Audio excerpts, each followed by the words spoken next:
Përplasja e fortë mes lëndrimit dhe labit, tensioni arrin kulmin në shtëpi, atmosfera në shtëpinë e Big Brotherit ishte e qetë vetëm për disa momente, derisa lëndrimi vendosi të përballej me labin.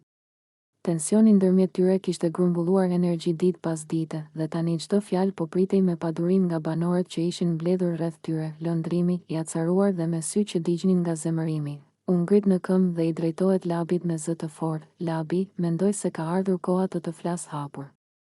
Nuk mund të rri më pa ta thënë. Ti sillesh si matra pas, si dallaveregji. Gjithçka që bën duket sikur është për të nxjerrë përfitim vetë dhe të tjerët të dëmtohen. Banorët ndaluan të flisnin dhe shikonin me vëmendje të gjithë skenën. Edhe ata që zakonisht ishin më të qetë, ndjenin tensionin e papërmbajtur që po mbizotëronte dhomën. Lëndrimi vazhdoi, duke ngritur tonin dhe duke shtuar peshën e fjalëve, do të më vinte turp të kisha një baba si ty.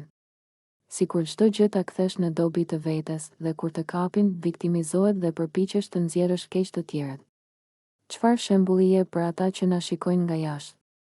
Labi u ngriti tensionuar dhe tentoi të ndërhynte, po të qetësohesh pak, lëndrim.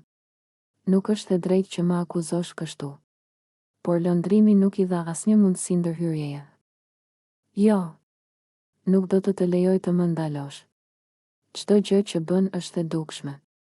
Jo vetëm që nuk ke karakter për të përballur hapur me gjërat, por përpiqesh të manipuloj situata për të dukur viktim.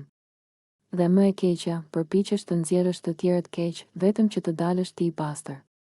Kjo sjellje nuk mund të tolerohet.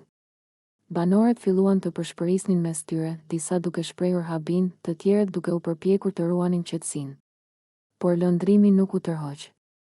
Ai i afrohet labit më pranë, me zërin që dridhej nga emocioni, ti nuk ke burri të përballesh hapur me problemet. Hidhnit gurin dhe fshet dorën sa herë ke mundësi. Kjo është ajo që më shqetëson më shumë. Nuk mund të jetojmë.